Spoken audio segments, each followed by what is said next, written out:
देश हित से जुड़े मुद्दों को लेकर भी विपक्ष के लोग जमकर राजनीति कर रहे हैं। आम आदमी पार्टी के नेता भी लगातार मोदी सरकार पर निशाना साध रहे थे। अब पार्टी के सांसद संजय सिंह लगातार मोदी सरकार पर निशाना साध रहे हैं। बीजेपी पर आरोप लगा रहे हैं कि बीजेपी घर पर सिंदूर भेजने वाली है, लेकिन बीजेपी ने इस खबर को फर्जी बताया। इसके अलावा भी आम आदमी पार्टी के नेता तरह तरह के आरोप बीजेपी और पीएम मोदी पर लगा रहे हैं। लेकिन दर्शकों, ऑपरेशन सिंदूर के बाद विपक्षी दलों के भीतर भी दो फाड़ होते दिख रहे हैं। पहले कांग्रेस और अब आम आदमी पार्टी के भीतर भी ऑपरेशन सिंदूर को लेकर अलग तरह के बयान आ रहे हैं। एक तरफ तो आम आदमी पार्टी के नेता संजय सिंह लगातार सवाल उठा रहे हैं, सरकार की नीति और रणनीति से बाबत सवाल पूछ रहे हैं, तो वहीं प्रधानमंत्री पर निशाना साध रहे थे। तो वहीं अब आम आदमी पार्टी सांसद राघव चड्ढा ने एक अलग ही राह पकड़ ली, पार्टी और पार्टी के वरिष्ठ नेता संजय सिंह के विरुद्ध। आम आदमी पार्टी नेता राघव चड्ढा ने बता दिया कि हर वक्त राजनीति करना भी तय नहीं होता, ठीक नहीं होता।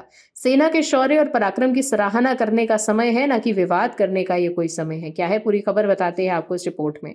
दर्शकों, संजय सिंह जहां अपनी ही देश के प्रधानमंत्री को घेरने की कोशिश कर रहे हैं, प्रेस कॉन्फ्रेंस में कह रहे हैं कि पीएम नरेंद्र मोदी ऑपरेशन सिंदूर के नाम पर शुरू कर चुके हैं ऑपरेशन वोट बैंक। ऑपरेशन सिंदूर के बाद से प्रधानमंत्री जी रैलियों में लफाजी कर रहे हैं। दिन में 4-4 बार कपड़े बदल रहे हैं। उनके पास रैलियों में जाने का समय है, लेकिन अभी तक पहलगाम हमले की पीड़ित महिलाओं से मिलने का समय नहीं है। प्रधानमंत्री जी, आप ऑपरेशन सिंदूर के नाम पर वोट मांगना बंद करिए।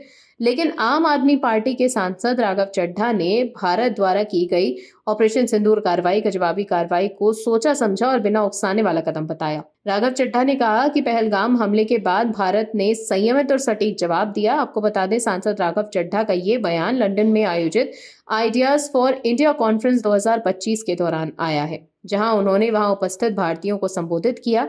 राघव चड्ढा ने आगे कहा कि भारत अब केवल शांति का संदेश नहीं देता, बल्कि अगर कोई देश दुस्साहस करता है तो भारत अपना दोस्ती का हाथ प्रतिशोध की मुट्ठी में बदल सकता है। उन्होंने कहा कि भारत ने जवाब देने के लिए किसी से अनुमति नहीं मांगी, बल्कि पाकिस्तान के कब्जे वाले कश्मीर और पाकिस्तान में आतंक के ठिकानों पर सटीक हमला किया।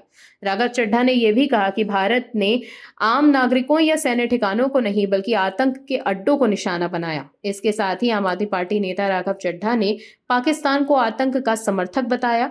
साथ ही कहा कि खून और पानी, झूठ और कर्ज, कूटनीति और धोखा और आतंक और सहनशीलता एक साथ नहीं चल सकते। उन्होंने ये भी कहा कि अब अगर भारत को उकसाया गया तो जवाब अपवाद नहीं, उपेक्षा होगी।